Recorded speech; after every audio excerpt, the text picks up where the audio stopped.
Good night, teacher. This is my lesson plan. In the assessment students, the assessment, I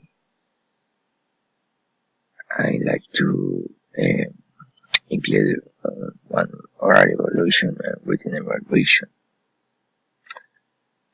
These are the two aspects very important in this or in each educational.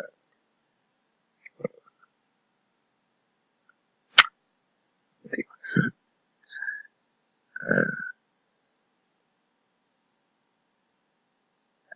This I can show the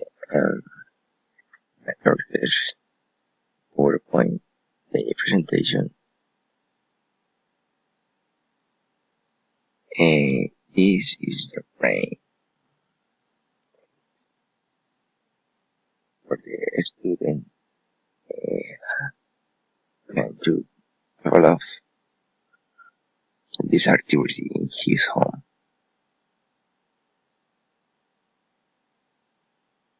In their homes, sorry. Activity and answer the question.